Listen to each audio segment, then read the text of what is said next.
alergia a tiroides es por un bocio tiroideo, porque cáncer de tiroides o por algún tipo de nódulo, ¿no? También puede ser por una hipertiroidismo, ¿no? Es una de las indicaciones más frecuentes, son sobre todo los bocios o los nódulos.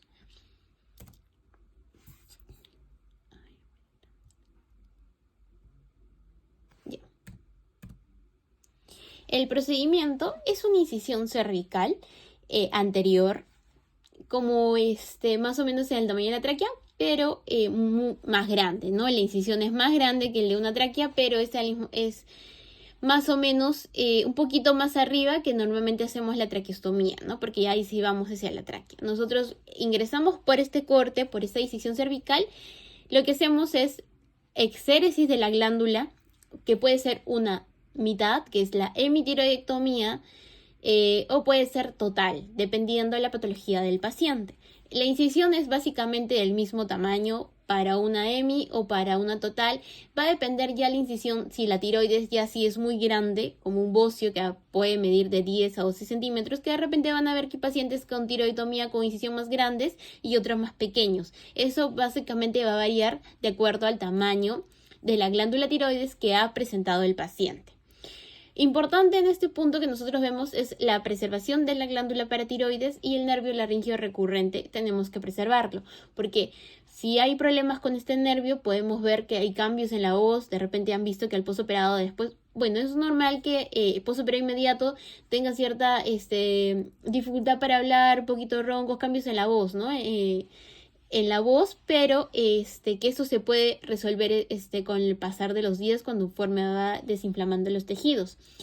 Pero si es que ya hay una lesión per se de este nervio, puede hasta causar, si es bilateral, hasta causar una insuficiencia respiratoria, o si ha sido solo de un lado, ya puede tener secuelas a nivel del cambio de la voz, ¿no? Entonces, y a nivel de las glándulas paratiroides, que son esas hormonas que tienen que ver con la regulación del calcio. Nosotros cuando hacemos tiroides tenemos que dejarle a las glándulas paratiroides, pero en algunos casos, cuando es un cáncer, por ejemplo, tenemos que retirar por más adherida que está la glándula paratiroides, porque está muy adherida, tenemos que llevar. Entonces, una de las complicaciones es que se va a ver la hipocalcemia, que de repente podemos ver estos signos en los pacientes, que un poco más le voy a explicar más adelante.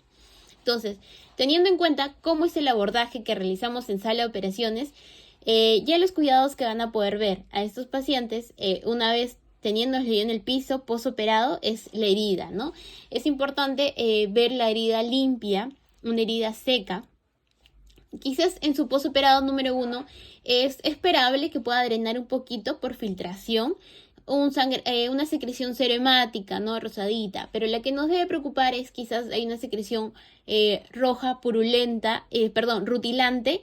Esa secreción es la que nos va a llamar ya la atención en su posoperado inmediato, porque puede decir que quizás está sangrando la herida, que es interna, entonces tenemos que ingresar de repente a sala, dependiendo de las características.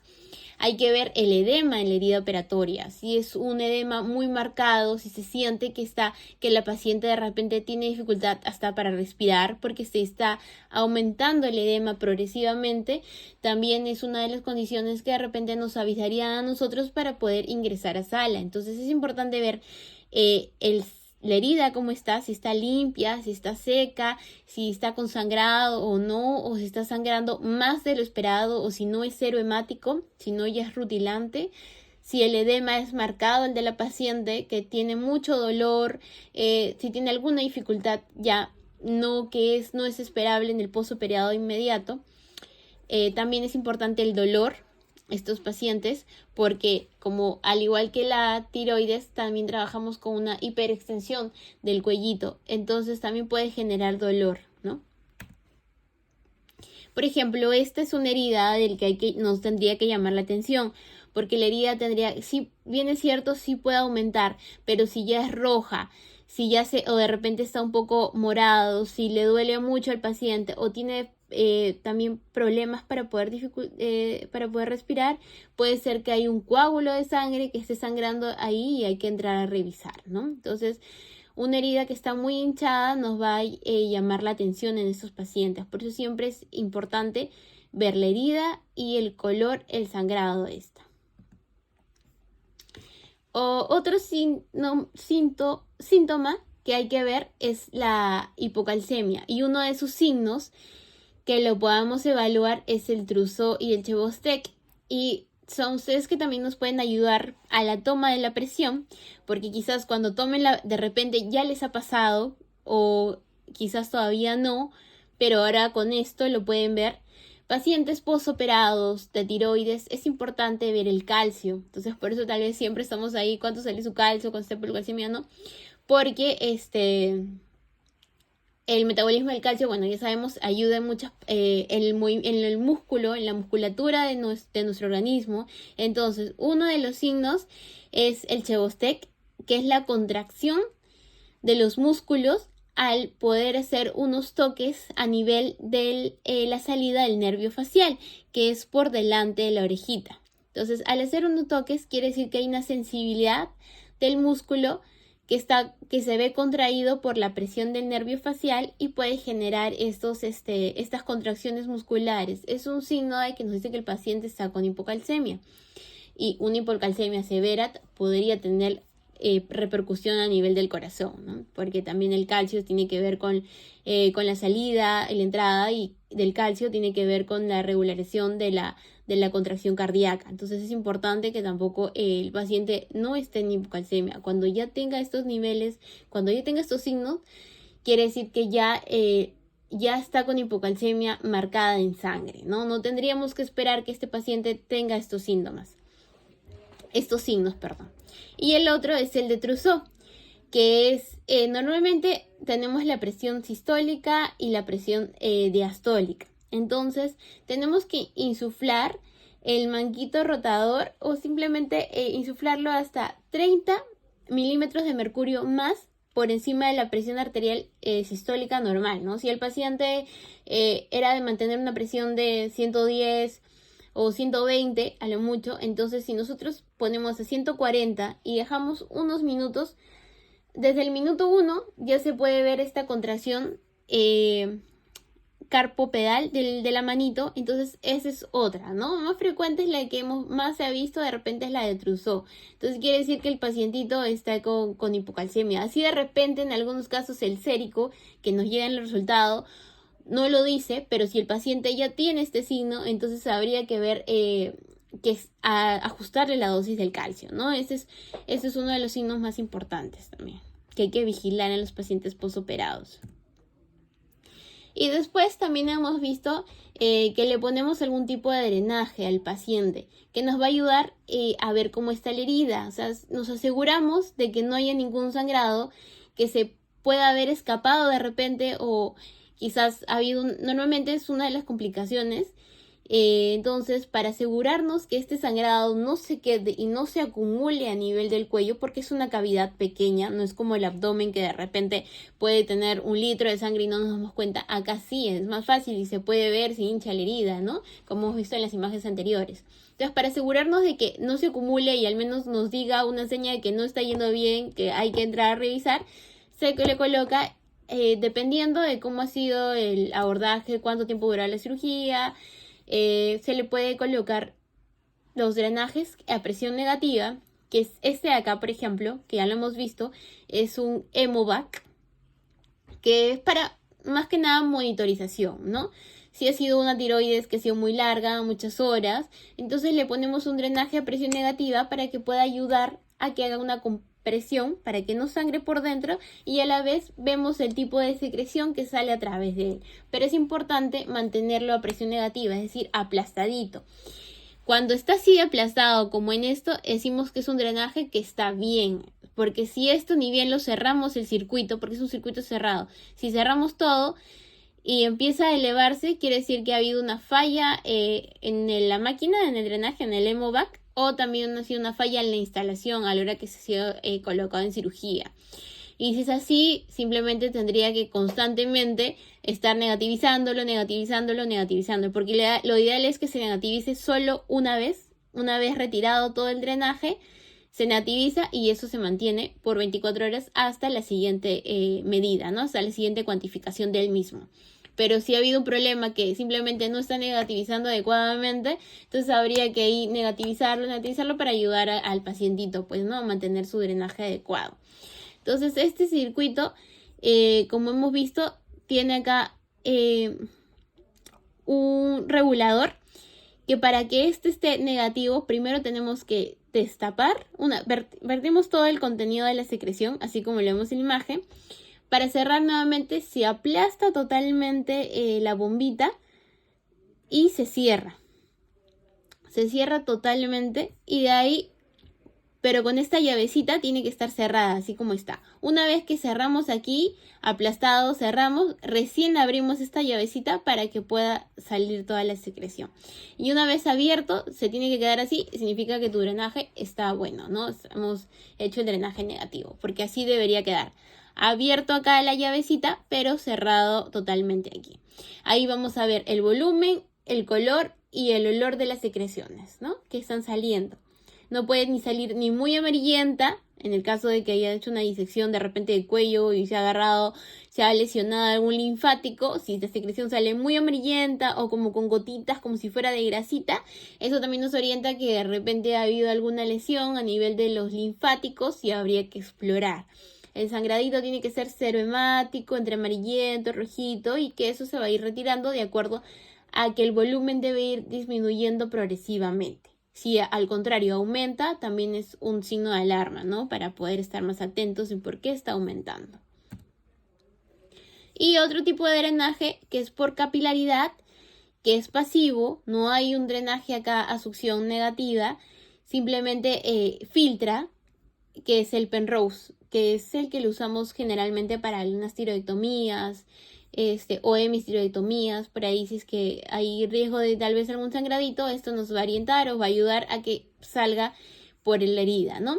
Y a la hora de limpiar la herida, si es que por ahí ven alguna herida que no esté adecuadamente curada, lo que se tiene que hacer es cubrir a este dren con una gasita para que no esté en contacto directo con la piel, porque podría lesionarla, la podría poner un poco más eritematosa y podría generar lesiones a nivel de la piel. Entonces, si es que ven un pacientito así que está con su herida y el dren está directo a la herida, entonces lo mejor es limpiar esto y el dren separarlo de la herida, envolver al dren en una gasita aparte y cubrir encima con otra gasa totalmente la herida, pero que el dren no esté en contacto directo con la piel. Y este drenaje siempre tiene que estar sujeto. Hay que fijarnos que este drenaje tiene una fijación hacia la piel, porque si no la tiene, hay algún riesgo de que pueda ingresar este drencito hacia el cuello del paciente y de ahí también puede ser un cuerpo extraño, se puede infectar la herida, hay que entrar, explorar y retirar. Por eso siempre este dren debería estar fijado con un nylon o aparte de la sutura de la herida, tendría que estar fijado total. Y bueno, más o menos es así como debería quedar una herida, ¿no? Una herida ya, bueno, después de la que pase el posoperado inmediato, la inflamación, es una incisión cervical anterior, como lo he explicado, y nada, es una herida limpia, ¿no? Así deberíamos mantener las heriditas, después de haber retirado ya sea el drenaje por Hemovac o el drenaje por Penrose. Y bueno, eso sería todo. Muchas gracias por su atención y si hay alguna duda, consulta, estoy presta para poder ayudarle a responder. Gracias.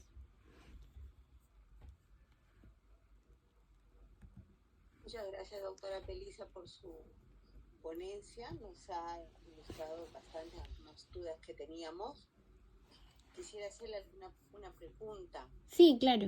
Un paciente que está entubado en la UCI, por ejemplo, ¿en cuánto tiempo de estar entubado se considera que ya es candidato para la colocación de un tubo de traqueostomía? Y si hay alguna otra indicación, ¿no? Algún otro inconveniente, digamos, que esté presentando el paciente en su salud para poder colocarle un tubo de traqueostomía. Ya.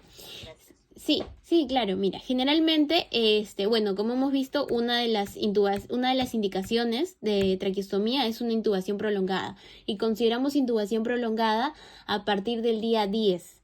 Del día 10 a día 12 en adelante, ya se empieza, si el paciente por el problema que tenga, de repente neurológico, respiratorio, multisistémico, no acepta el destete de la máquina, ya podríamos considerar una traqueostomía. ¿Por qué? Porque la intubación prolongada también, tanto tiempo con el CAF, el tamaño del tubo que va que es largo desde la boca hacia arriba, y el tamaño del CAF que está inflado mucho tiempo, podría generar algún tipo de lesión en la tráquea. Puede ser una traqueomalacia, es decir, que la tráquea se distienda, o puede generar estenosis con el tiempo. A mayor tiempo con el tubo hay más riesgo de estenosis. Es por eso, para evitar esas estenosis, que se le coloca un tubo de traqueostomía. Entonces, a partir del día 10 al día 12, si vemos que el paciente no sale de la máquina del ventilador, entonces es candidato para una traqueostomía. También, si hay compromiso neurológico, pues pacientes secueladitos de ACV o de algún traumatismo que haya lesionado a nivel del sistema nervioso central, postraditos, entonces a ellos sí son candidatos de colocación de tubo de traqueostomía para poder proteger su vía aérea, para que no se vayan a aspirar secreciones, para que puedan eliminar sus secreciones, porque son los que mayormente se complican con neumonías aspirativas. Entonces, para evitar eso, también se colocan sus tubos de traqueostomía, ¿no? Básicamente para eso. Ok, gracias, doctora. Doctora, y otra consulta. Sí. En el caso de que tengamos pacientes, por ejemplo, posoperado, y que esté con su tubo de traqueostomía, posoperado 1, 2, en todo caso, 3, tercer día, y a veces el paciente tose y por X, como un accidente, ¿no? Se sale el tubo. En este caso, ¿qué es lo que debemos hacer? Y estamos, por ejemplo, en la noche, no hay médico en la sala.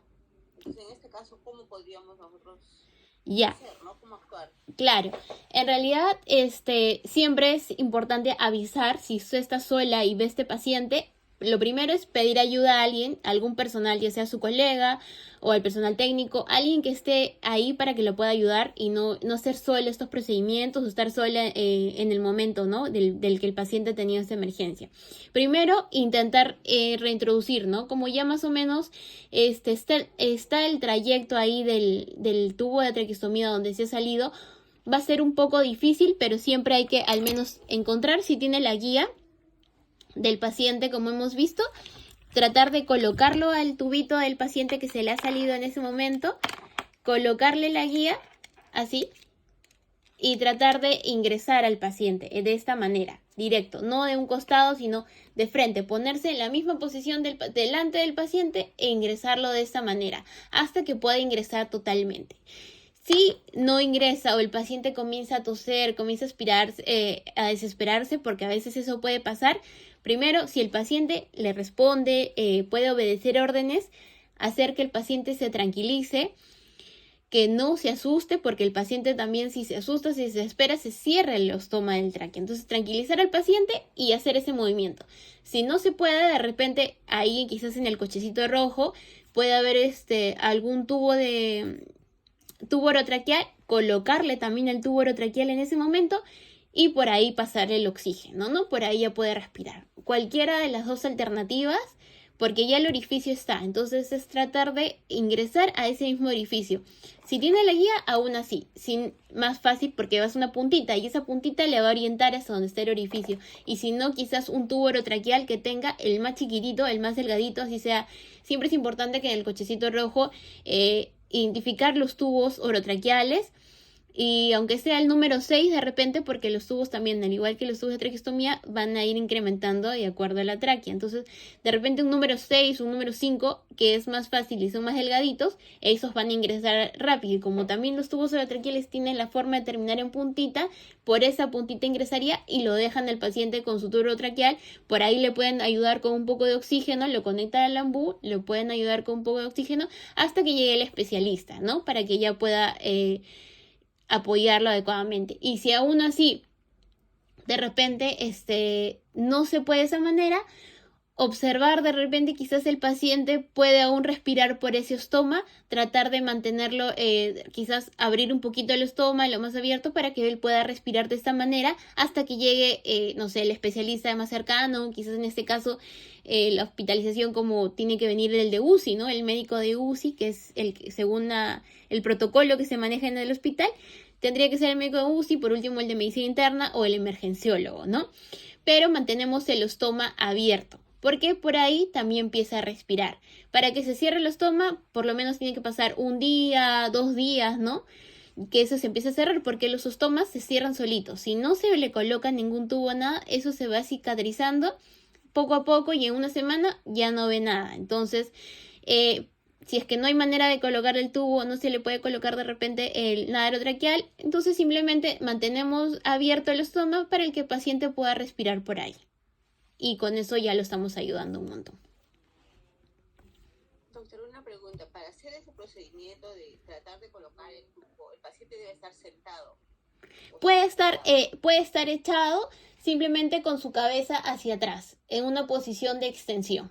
No hay problema, porque de repente sentado se va a desesperar un poco más, simplemente que mantenga la posición de echadito como esté y en esa posición tratar de colocar el tubito. Si por ahí no se puede o es un paciente que no les va a colaborar, se va a desesperar más, al desesperarse se puede agitar un poco más y él al jalar el aire va a hacer que se cierre. Entonces simplemente le abrimos el estómago con las manitos y así mantenemos el huequito abierto hasta que pueda venir alguien que de repente sí podría introducir, intubar o hasta una intubación de repente, ¿no? Pero mantenemos ahí la vía aérea, ya está el dostoma, entonces simplemente hacemos que el huequito no se cierre jalándolo con nuestros deditos para que pueda respirar el paciente. Dependiendo del paciente, hay pacientes que sí son colaboradores y podrían de repente esperar, pero si se desesperan mucho, quizás va a ser un poco difícil, entonces lo tranquilizamos ahí un ratito para que respire, que se calme y ahí poder intentar quizás una intubación o de repente hasta ese momento podría llegar ya algún médico que le pueda apoyar, ¿no? Que ya tenga un poco más de experiencia. Sí, doctora, muchas gracias. Sí. ¿Alguna otra consulta, quizás?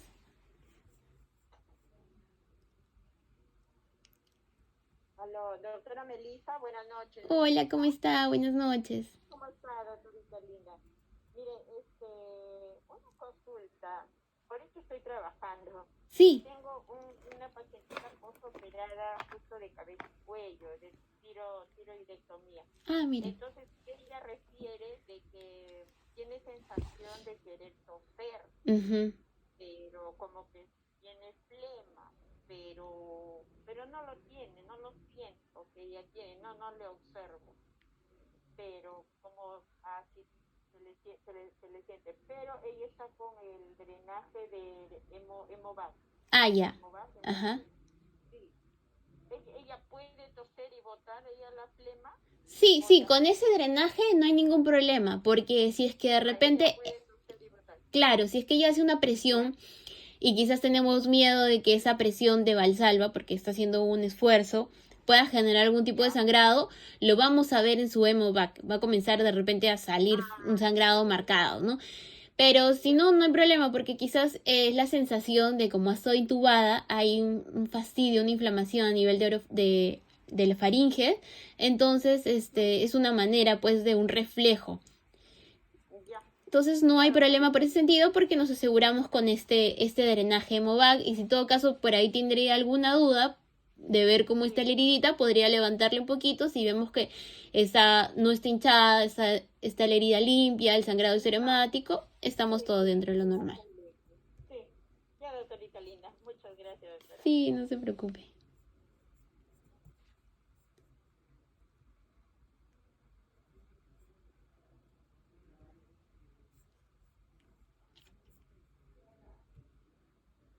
Doctora, quería hacer una sugerencia, no Sí. sé si es factible. Sí, claro. Dijo que pacientes que salen posoperados de tiroidectomía están con su infusión de gluconato de calcio. Ajá. Entonces, y a veces es difícil controlar la dosis con los equipos simples que se tiene, porque tienen a veces infusiones para pasar en 24 horas, 48 horas, inclusive hasta 3 días. Sí. Pasa. ¿Y qué posibilidades habría de que se les pida el equipo de evolutor entre seños ya en su receta preoperatoria para que ellos tengan y pasarle por bomba, ¿no? Entonces así se controla muy bien el fluido que está pasando del gluconato de calcio. Ah, claro, está bien, sí. Sí, ha habido ocasiones en que sí nos han pedido hacer esa receta y ya, pero ya en piso, ¿no? Pero no estaría mal que si de repente tenemos ya más dudas, de repente en el posoperado, porque a veces no lo sabemos hasta el control del día siguiente, porque vemos que quizás en sala ha ido todo bien, pero por algún motivo al día siguiente, ¡pum!, se nos baja el calcio, ¿no? Entonces, de repente podría ser que los pacientes que sí tenemos más riesgo, que ha sido un cáncer y que sí seguro las paratiroides se han ido con la pieza operatoria, entonces en esos pacientes podemos ya dejarle su recetita como nos dice para que ya le vayan pasando desde el día siguiente, ¿no? Porque normalmente lo que hacemos es ponerle endovenoso, pero en los pacientes que es como con infusión, podría ser con la bombita, que para es más seguro, pues, ¿no? Para ver el goteo exacto, ¿cierto? Sí, doctora, gracias. Ya, está bien, muchas gracias. Entonces así lo vamos a tener en cuenta.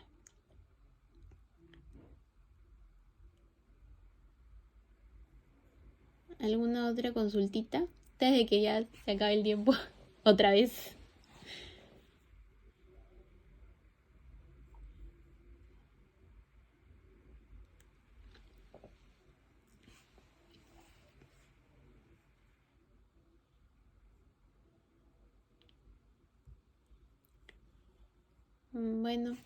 Bueno, si ya todo está claro, nada, bueno, muchas gracias por el tiempo, por la oportunidad, por haber estado aquí conmigo y espero que haya servido de ayuda, que he podido ayudar un poquito en el día de hoy, pues, ¿no? Cualquier duda, igual consulta, me pueden decir sin ningún problema.